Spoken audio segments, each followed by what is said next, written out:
ìwòyí ẹ̀yin ará ilé ẹ sì káàbọ̀ sábàlá yìí lórí ètò yín ètò wa Agogo Ayo fún tòní. Orúkọ tèmi gẹ́gẹ́ bí ẹ ṣe mọ̀ ní Olúwaṣèyí Ògúnlẹ́yẹ. Kókó oníròyìn tí a ní fún yín lónìí rèé. Túndé Òbé gba àwọn ìràwọ̀ olórin nímọ̀ràn. Juliet Ibrahim kópa àkọ́kọ́ nínú eré sinimá Yorùbá. Arákùnrin yìnbọn pa olólùfẹ́ rẹ̀ fún jíjà sílẹ̀. Àwọn oníṣẹ́ ibi yọ ojú ọmọkùnrin nílùú Bauchi. Ẹ wá nǹkan fìdílé ká jọ gbádùn ìròyìn tòní lẹ́kùnrẹ́rẹ́. Nínú ìfọ̀rọ̀wérọ̀ kan tó ṣe lẹ́nu lọ́lọ́ yìí, gbajúgbajà olórin Túndé Òbé ti sọ wípé aláìníròònú ni olórin tó bá ní ọkọ̀ ayọ́kẹ́lẹ́ tí ìdálọ́nà 4 owó tó fi ra ọkọ̀ ayọ́kẹ́lẹ́ náà kò bá sí ní àpò ìfowópamọ́ rẹ̀. Ó sọ èyí di mímọ̀ nígbà tí wọ́n ní kó fún àwọn olórin tó ń san owó gọbọi nílé mìrẹ́ǹtì nímọ̀ràn níbi tó ti fi hàn wípé òun àti ìyàwó òun ò lówó láti gba ilé olówó gọbọi níbẹ̀rẹ̀ iṣẹ́ orin wọn. Ó ṣàlàyé wípé ọ̀pọ̀lọpọ̀ àwọn olórin ni kò mọ̀ pé aláìníròònú ni ayé yóò pè wọ́n tí wọ́n bá ń wọ ọkọ̀ ayọ́kẹ́lẹ́ olówó gọbọi láì ní ìdá 4 owó ọkọ̀ náà ní àpò ìfowópamọ́ wọn. Ó wá gbà wọ́n nímọ̀ràn pé kí gbogbo wọn má dájúra wọn lọ o, kí wọ́n má máa gbé sàárè wọn kọjá mọ́sálásí tàbí kí wọ́n máa ṣe ìfarawé tí kò bójúmu. Ó ní kí oníkálùkù dá okòwò sílẹ̀ nítorí wípé ìgbà kan ò lọ bí òréré. Látìgbà tó ti kọ ọkọ rẹ̀ sílẹ̀ ní òṣèrébìnrin àti ọmọ bíbí orílẹ̀-èdè Liberia tó fi orílẹ̀-èdè Ghana ṣe ibùjókòó Juliet Ibrahim ti tẹ̀síwájú pẹ̀lú ìgbésí ayé rẹ̀, ó sì ti ń ti ipa dé ipa. Ó ṣe àwọn eré sinimá àti gangan, ó dáwọ́lé iṣẹ́ orin kíkọ, ó sì ti wá kópa rẹ̀ àkọ́kọ́ nínú eré sinimá Yorùbá kan eléyìí tí Mercy Aigbe ṣe. Nígbà tí Mercy Aigbe tó jẹ́ alákòóso eré sinimá náà tó mi mílíọ̀nù 8 náírà báwọn oníròyìn sọ̀rọ̀, ó ní òun pinnu láti ṣe àfihàn òṣèrébìnrin náà nínú eré sinimá Life After Marriage nítorí wípé òun ló lè kó ipa náà dáadáa.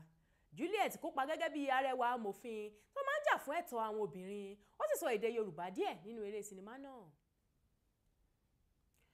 Lẹ́yìn ọjọ́ díẹ̀ tí Noma Kezue Koli sọ fún ọ̀rẹ́kùnrin rẹ̀ Delani Zita wípé òun ti ní olólùfẹ́ mìíràn, Delani tó jẹ́ ọmọ ọdún 21 tó ń gbé agbègbè Tokoza ìlú Ekurhuleni orílẹ̀-èdè South Africa tẹ̀lé lọ sí ilé ìtajà kan tó ti ń ra aṣọ, ó sì yìnbọn fún un.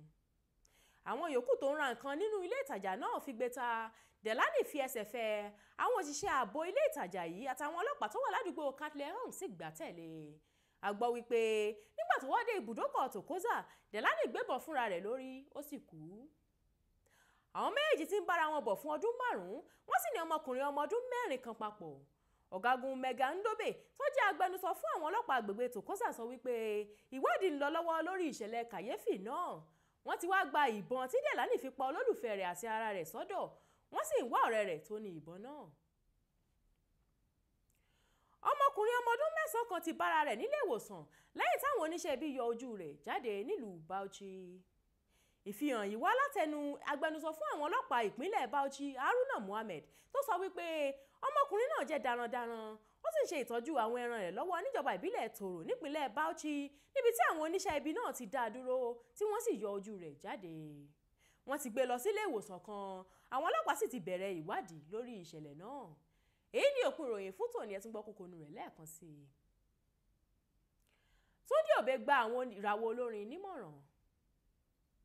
Juliet Ibrahim kópa àkọ́kọ́ nínú eré sinimá Yorùbá.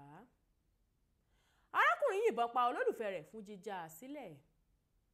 Àwọn oníṣẹ́ ibi yọ ojú ọmọkùnrin nílùú Bauchi. Àríjọ́ àlọ́ lórí abala yìí lórí ètò yìí ètò wa Agogo Ayo fún tòní. Lẹ́ẹ̀kan sí èmi ni Olúwaṣèyí Ògúnlẹ́yẹ tó sì ń tẹ̀síwájú, ẹ má bá wa kálọ.